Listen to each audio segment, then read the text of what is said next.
베드로전서 우리 5번째 시간입니다. 잘하고 있지만 더 잘할 수 있어요 라는 제목으로 우리 베드로전서 살펴봅니다. 잘하고 있지만 더 잘할 수 있어요.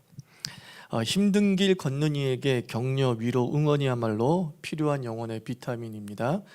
일상 밖의 여정을 걷는 성도의 삶을 응원하고 또 그들의 아픔에 공감하며 또 기도로 품고 소망의 말씀으로 붙잡아 주려고 힘을 쓰는 것이 목회의 길이라고 생각합니다. 우리 그 어느 때보다도 우리 자유인에게 격려가 필요하고 또 잘 살고 있다라고 하는 박수가 필요하다는 것을 압니다. 그런데 자다 봉창 두드리는 소리 같은 말을 해야 할 때가 있습니다. 현실을 헤쳐나가기도 벅찬 교인 앞에서 사명을 말하고 신앙 태도에 대한 권고를 해야 되는 상황이 옵니다. 신방 또는 상담받는 교인 입장에서 사실 어이없을 겁니다. 그 순간만큼은 천지분별도 못하는 어리석고 냉정한 목사로 낙인찍힐 수 있지요. 베드로가 지금 그렇습니다. 성도의 일상 박해를 안타깝게 여기고 그들을 분명히 응원했음을 우리가 13절 이전에서 살펴보았습니다. 지금까지 잘 견디고 이겼다면서 성도의 신앙을 인정하고 높이 샀던 그 베드로 사도가 느닷없이 13절부터는 기조를 바꿉니다. 행실과 태도에 대한 경계의 말씀을 합니다. 훈수 두는 사람은 바둑판 전체가 보인다고 하죠. 하나님의 사람에게만 보이는 지혜가 있고 또 한 걸음 뒤에서 지켜보는 이에게만 보이는 그 사람의 아쉬움이 있습니다. 그 지혜가 있으면 더 잘 지나갈 것이고 그 아쉬움만 채워진다면 넘어지지 않을 수 있는데 라고는 안타까움이 이 목사의 가슴을 울릴 때가 있습니다. 그를 격려하지만 그가 넘어졌던 그 과거의 행실로 인해서 또 넘어질 수 있다는 것이 눈에 보일 때에 격려만 하고 있어야 될까 싶은 거예요. 지금 저 사람이 넘어진 것은 어떠한 문제점 때문에 넘어진 건데 괜찮아요, 주님께서 도와주실 거예요 라고 말하고 내가 돌아서야 되는가? 아니면 칼을 끄집어내서 집사님 이번만큼은 이렇게 사는 게 어때요? 라고 하는 경계의 말을 전해야 될 것인가? 딜레마가 계속되어지는 현실 속에 목회를 하고 있죠. 격려와 경계는 동시적이어야 되지만 효과가 있습니다. 격려가 따로 있고 경계가 따로 있다고 한다면 어떤 영향도 미치지 않습니다. 왜냐하면 격려가 필요한 상황 속에는 그 격려를 받을 수밖에 없는 그 사람의 실패가 있었을 것이고 그 실패는 격려를 통해서 해결되는 게 아니라 경계를 통해서 해결되기 때문입니다. 내 마음은 능력을 받을지 모르지만 내 마음은 격려를 통해서 위로를 받을지 모르지만 그 마음만으로, 강해진 마음만으로 현실을 뚫고 나가기는 쉽지 않습니다. 왜? 다시 말씀드립니다. 똑같은 실수가 반복되면 똑같은 좌절을 겪을 수밖에 없기 때문입니다. 예수 그리스도께서 이 격려와 경계를 동시에 하셨죠. 베드로가 예수님의 제자들이 모였을 때 예수님이 묻습니다. 야, 사람들이 누구를 하느냐? 어떤 사람이 엘리야라고 하고 어떤 사람은 모세라고 하고 뭐 이럽니다. 제자들에게 묻습니다. 너희는 나를 뭐라고 생각하느냐? 베드로가 손을 번쩍 들고 기가 막힌 신앙 고백을 합니다. 주는 그리스도시요 살아계신 하나님의 아들입니다. 하나님께서 그 베드로를 칭찬하셨습니다. 예수님께서 그의 신앙을 인정했습니다. 바요나 시모나 참 잘했다. 참 잘했다. 이 신앙 고백은 하나님이 너에게 주신 선물이다. 격려하고 칭찬했습니다. 그런데 바로 뒤에 주께서 뭐라고 말씀합니까? 바요나 시모나 사단이 밀가부르듯 너를 잡으려고 있다. 그러므로 너는 시험에 들지 않게 깨어 기도하라. 권면을 따라옵니다. 경계가 따라옵니다. 지금 잘하고 있는데 이 잘하고 있는 이 모습이 수많은 어려움으로 인해서 위기에 봉착할 것이다. 더 잘하기 위해서 너에게 한 가지 필요한 것이 있다. 시험에 들지 않게 깨어 기도하라. 깨어 기도하라. 그리하면 네 신앙 고백대로 끝까지 완주할 수 있을 것이다. 예수님은 베드로를 향해서 격려도 하시고 예수님은 동시에 베드로를 향해서 경계의 말씀을 주심으로 인해서 베드로를 지켜주시려고 했던 거죠. 격려는 사랑 없이 가능합니다. 누구나 잘하고 있어 라고 말을 들을 때에 상처받는 사람은 아무도 없습니다. 지나가는 사람조차도 등을 뚝뚝 두들겨주고 프리허그하면 사람은 기분이 좋아집니다. 격려는 사랑 없이 가능하지만 경계, 권면은 사랑과 신뢰가 바탕이 돼야 부작용이 없어요. 베드로는 성도를 사랑했습니다. 그 사랑 때문에 주저없이 자기가 미움받을 수도 있고 자기가 배척받을 수 있고 자다 봉창 두들기는 소리나 한다 라고 하면서 현실을 너무 모르는 목사야 라는 얘기를 들을 수 있음에도 불구하고 그는 성도를 너무 사랑했기 때문에 현실을 통과하는 그 성도를 너무나 사랑했기 때문에 그 사랑의 힘으로 용기를 얻어 성도들아 라고 하면서 권면하는 것이죠. 그리고 성도들도 베드로를 신뢰하고 사랑했기에 주저함 없이 그 경계와 권면을 받아들였어요. 우리 인생길은 나그네 길이라고 했습니다.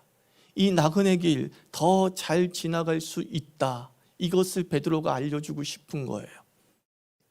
자칫 잘못하면 이 길에서 주저앉을 수 있다. 어떤 태도가 없으면. 그러나 통과할 수도 있다. 어떤 태도가 있으면 우리는 이 나그네 길을 통과할 수도 있고 아니면 주저앉을 수도 있다. 베드로 사도의 권면과 경계가 무엇입니까? 나그네 길 더 잘 지나갈 수 있는 태도, 그 첫째가 무엇이냐? 너희는 나그네 길을 버림으로 걸어가라 라고 말합니다. 버림. 14절 말씀 보면 너희가 순종하는 자식처럼 전에 알지 못했던 때에 따르던 너희 사욕을 본받지 말라 라고 말합니다. 너희 사욕을 본받지 마라. 이전의 행동을, 이전의 욕망을 본받지 마라. 신앙은 가치관의 변화이죠. 찬송가처럼 이전에 좋던 것 이제는 값없어지는 것이 신앙이요 가치관의 변화입니다. 이제는 값없다. 이제는 쓸모없다. 여러분, 값없어지고 쓸모없어지는 것은 버리는 것이 최선이죠. 우리 안에 예수 믿기 이전의 욕망이라는 것은 이제는 값없어진 거예요. 그 값없어진 것은 버리는 것이 최선입니다. 욕망의 삶은 무엇으로 표현되어집니까?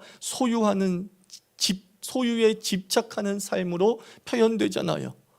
욕망에 사로잡힌 자들은 끊임없이 더 많이, 더 이거예요. 있는 사람이나 없는 사람이나 욕망에 사로잡혀서 소유가 더 늘어나기를 발버둥치며 살고 있는 거죠. 욕망은 비교를 먹고 자란다고 하지 않습니까? 내가 저 사람보다 더 최소한 저 사람만큼이라도, 이게 욕망의 자양분이에요. 내 주변의 사람보다 더 잘나고 싶고 내 주변의 사람보다 더 앞서고 싶은 이 마음이 끊임없이 욕망을 키워나가는 것이죠. 그래서 개역 성경은 그것을 사욕이라고 표현했어요. 사욕. 더러운 욕망이라는 거죠. 사악한 욕망이라는 것이죠. 개인적 욕망이 아니에요. 사악한 욕망이라는 것이죠.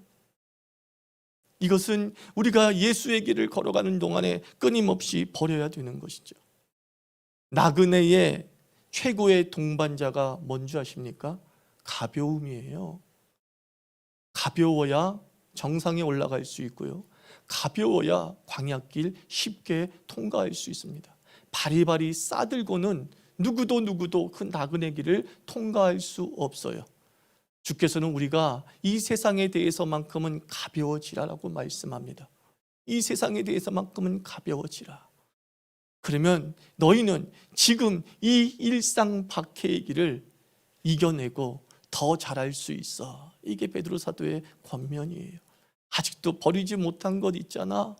아직도 욕망에 사로잡혀서 누군가와 비교하고 누군가와 비교를 통해서 분노하고 짜증나고 신경질 내는 이 모든 근원인 사욕을 버려야 된다라고 말씀하고 있습니다. 우리 이 땅 살면서 잘 버리시기를 바랍니다. 이제는 값없어진 것 눈에 보이잖아요. 이제는 덧없는 것 눈에 보이잖아요. 그거 쟁겨두는 것 어리석은 것이죠. 성경은 말합니다. 모든 사욕을 본받지 말고 이 사욕을 다 벗어버리라 라고 말씀합니다. 나그네 길 더 잘 지나갈 수 있는 두 번째 태도, 닮음입니다. 닮음. 15절 16절 말씀, 오직 너희를 부르신 거룩한 이처럼 너희도 모든 행실에 거룩한 자가 되라. 기록되었으되 내가 거룩하니 너희도 거룩할지어다 라고 말씀합니다. 성폭행 미투, 학폭 미투 등을 통해서 우리가 깨닫게 되는 게 무엇이죠? 이제 행실이 경쟁력이 되는 시대를 살고 있다는 거예요. 행실이 능력이 되는 시대를 살고 있다는 거예요. 이전까지는 능력만 있으면 돼 그랬다고요. 그 능력이라는 것이 사기를 치든 뭐든 그 문제를 해결하는 능력만 있으면 돼 라고 했다고요. 그런데 이제는 수많은 언로들이 열려 있음으로 말미암아 더 이상 자신의 과거와 자신의 인격을 숨길 수 없는 시대를 살아가고 있다는 거예요. 행실이 경쟁력이 되는 시대에, 행실이 능력이 되는 시대, 그러나 그것은 지금에만 문제가 아니라 인류 동서고금을 막론하고 인격은 언제나 경쟁력이었어요. 사실은 우리 자신들이 왜 이렇게 이 나그네 길을 걸어가면서 거칠고 포악해지고 속 좁은 인생이 되고 남에게 쉽게 사기치고 속이는 자가 될까? 저는 롤모델 때문이라고 생각합니다. 롤모델이 잘못된 거예요. 즉 보고 듣고 자란 롤모델이 잘못 선택되어진 거예요. 저희는 어렸을 때에 위인전이라는 전집이 불티나게 팔렸던 시대를 살고 있습니다. 책 그러면 위인전이에요. 근데 그 위인전에 지금 생각해 보니까 70%가 뭐냐? 전쟁 영웅들이에요. 정치 영웅들이에요. 권모술수와 그리고 사람을 죽이고 빼앗는 것을 전혀 죄책감을 느끼지 않는 그 전쟁 영웅들이 위인전에 들어가 있어요. 그리고 그 위인들의 성공을 본받고 싶고 그 위인들의 성공을 따르고 싶어 해요. 그러다 보니 어떻게 해야 돼요? 그 위인들처럼, 그 전쟁 영웅처럼, 그 정치 영웅처럼 권모술수와 사람을 자기의 이득을 위해서 전쟁도 불사하게 만드는 상황으로 가는 것에 대해 죄책감을 느끼지 않는 것이죠. 우리의 자녀가 무엇을 보면서 이 길을 걸어가고 있습니까? 여러분의 자녀가 무엇을 들으면서 이 길을 걸어가고 있습니까? 여러분의 자녀의 롤모델은 누구입니까? 롤모델을 보여주셨나요? 오늘 16절에서 말씀하잖아요. 내가 거룩하니, 기록된 바 하나님이 말씀한 거예요. 내가 거룩하니 너희도 거룩하라. 우리 주 예수 그리스도가 우리의 롤모델인 줄 믿습니다. 전 고등학교 때 유행했던 경건서적 중에서 찰스 셀던의 예수라면 어떻게 했을까라는 책을 읽은 적이 있어요. 예수라면 어떻게 했을까? 여러 가지 비판도 많이 받지만 그 책이 저는 제목 자체가 마음에 들어요. 그 저자의 마음가짐을 배우고자 하는 거죠. 그 저자는 예수를 물론 똑같이 따라할 수는 없죠. 그럼 그 마음 구석에는 무엇이 있습니까? 자신의 선택과 자신의 판단과 자신의 행동의 모든 기준은 누구라는 거예요? 예수님이라는 거예요. 예수가 그의 인생의 롤모델이요. 예수의 인격이 그의 삶의 표지가 되었을 때에 영향력 있는 그리스도인으로 미국 사회를 흔들 수 있었던 것이죠. 우리 자유교회는 당연히 예수가 롤모델인 줄 믿습니다. 그렇다면 이제 우리 자녀에게도 롤모델 예수를 끊임없이 얘기해 주어야 돼요. 귀가 파기도록 예수 이야기를 해줘야 돼요. 예수가 어떻게 살았었으며 예수가 어떻게 우리를 사랑하시며 예수가 어떻게 자신의 십자가의 길을 걸어가셨는지 그 롤모델을 온전히 보여주는 것이죠. 닮을 때 힘이 넘치는 거예요. 하나님을 닮아 거룩해질 때 그 거룩이 경쟁력이 되는 거예요.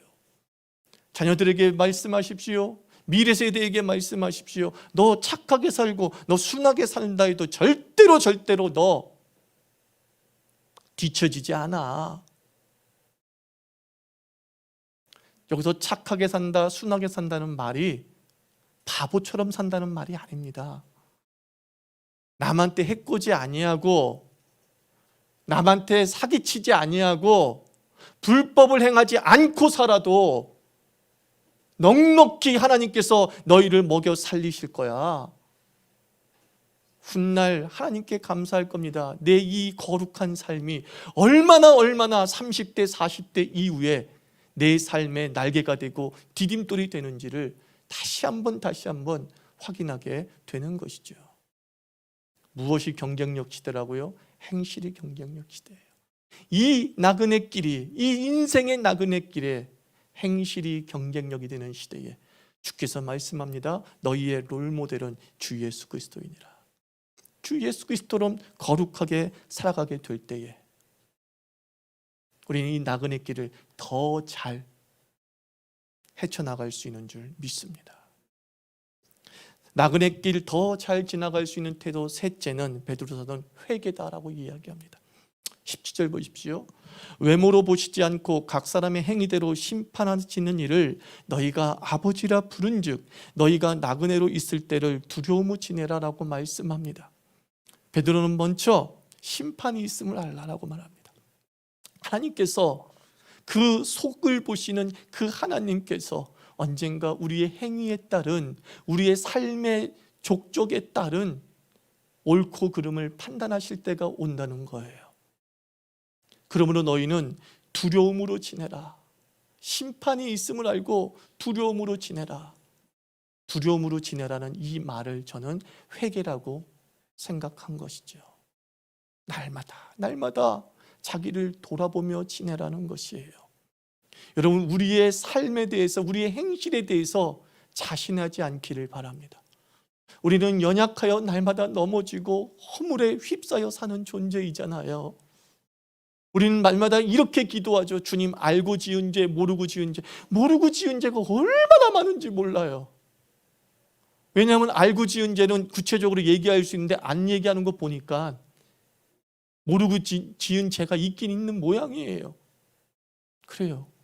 수없이 많은 죄에 노출되어지고 유혹에 넘어집니다. 하루하루 자신의 삶을 돌이켜보지 않으면 우리는 그 오늘 지은 그 죄의 습관이 내일까지도 연결되어지면서 반복적으로 뭐가 악화되는 거예요? 인격이 악화되어지는 것이죠. 회개가 없으면 인격이 악화되어져요. 인격이 악화되어지면 21세기, 22세기를 사는 인생에게 무엇이 없어져요? 경쟁력이 떨어지기 시작합니다. 경쟁력이 없어지는 것이죠. 바울은, 그 위대한 바울은, 하나님을 향해서 철저한 회개가 있었던 그 바울은, 하나님에 대한 확신이 있었던 그 바울은, 죄를 짓지 않기 위해서 몸부림쳤었던 정말 율법주의의 삶도 살았던 그 바울은 뭐라고 합니까? 나를 날마다 쳐 복종시키노라 그랬어요. 회개의 삶을 살면서 바울은 자신의 사명의 길을 걸었다고요. 어쩌다 한번 회개하는 것이 아니라 그는 날마다 회개했어요. 주여, 내가 정욕에 졌습니다. 주여, 내가 욕망에 졌습니다. 주여, 내가 분노에 졌습니다. 주여, 내가 질투에 졌습니다. 주여, 내가 내 자신에게 졌습니다.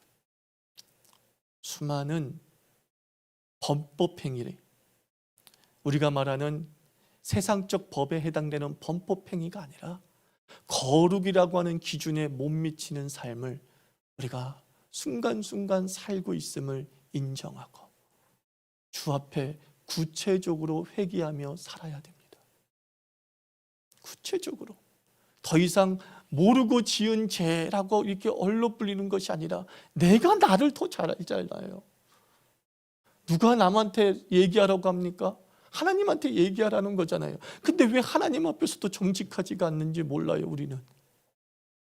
누가 대표 기도할 때 주님, 내가 그 길선주 목사님이나 그 평양 대부흥에 있었던 성도들처럼 앞에 나와가지고 내가 대박을 속였습니다라고 회개하라고 했습니까? 그냥 하나님과 1대1 관계에 있을 때 하나님이 나를 하감하고 계시다 라고 하면서 나만이 알 수 있는 죄, 나만이 알 수 있는 허물들이 있잖아요. 그 허물들을 날마다 아뢰며 살라라고 베드로 사도는 권하는 거예요. 나그네 길 걸으면서 옷은 날마다 빨 수 없잖아요. 그러나 너희의 영혼만큼은 날마다 회개의 눈물로 씻어가라고 권면하고 있는 겁니다. 마지막 나그네 길 더 잘 지나갈 수 있는 태도, 넷째가 무엇이냐? 나눔입니다. 나눔. 22절 말씀 보면 고난의 삶 동반자 22절 같이 읽습니다. 시작. 너희가 진리를 순종함으로 너희 영혼을 깨끗하게 하여 거짓이 없이 형제를 사랑하기에 이르렀으니 마음으로 뜨겁게 서로 사랑하라 라고 말씀하고 있습니다. 우리가 고난의 삶을 살면서 동반자가 절실하죠. 둘이면 사실 더 빨리 가지는 못해요. 하지만 둘이면 포기하지는 않습니다. 끝까지 완주할 수 있습니다. 서로 격려하고 부축하면서 달려갈 수 있는 거죠.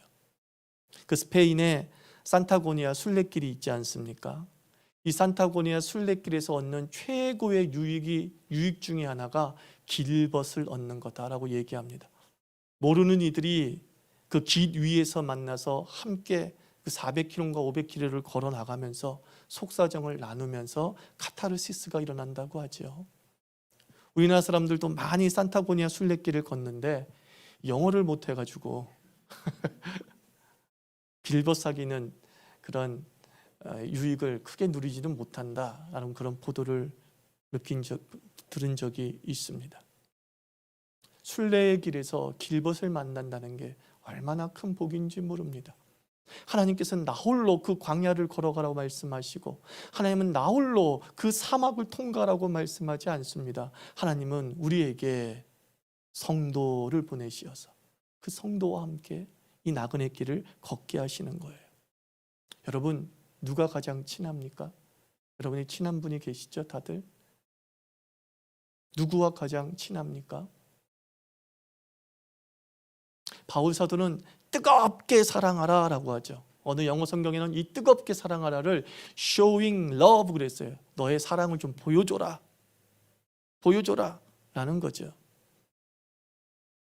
누구에게? 성도에게 라고 말합니다.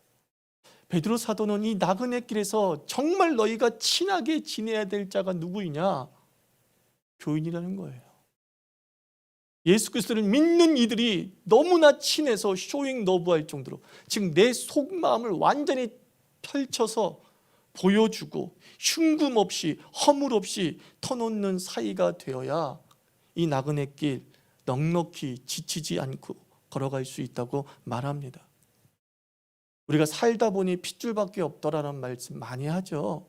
보편적으로 가족이 끝까지 내 곁을 지킵니다. 사기치는 가족 있죠, 있는데 확률적으로 보면은 가족이 끝까지 내 곁을 지키는 경우가 더 높아요. 핏줄밖에 없습니다.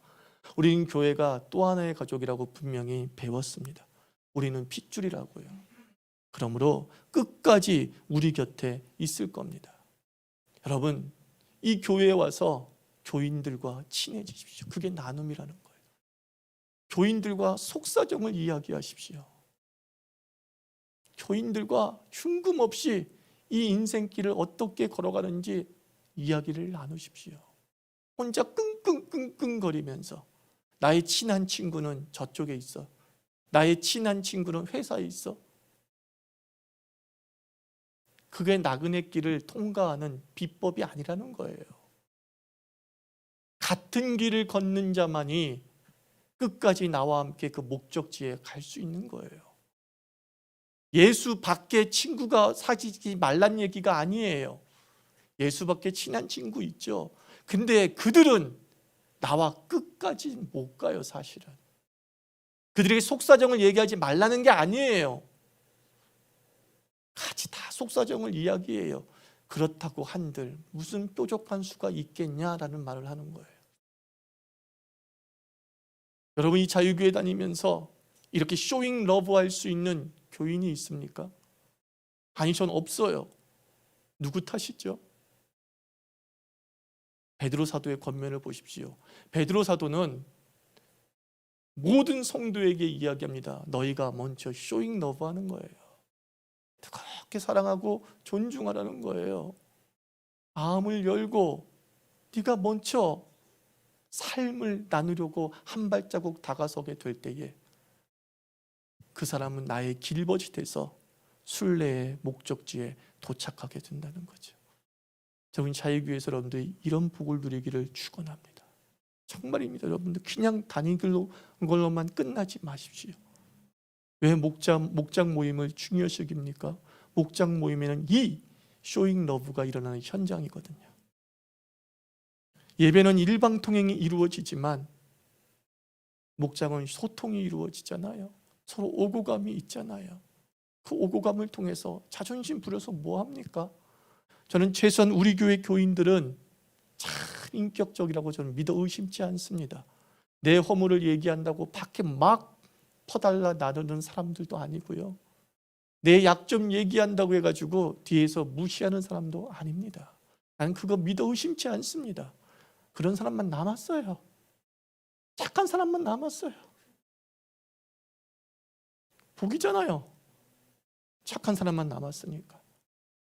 두려워하지 마십시오. 두려워하지 마십시오.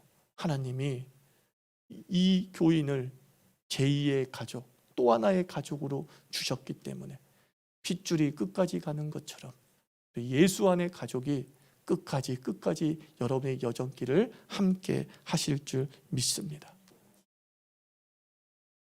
나그네 길 가는 길에 더 잘 갈 수 있는 4가지 태도 한번 외쳐 볼까요?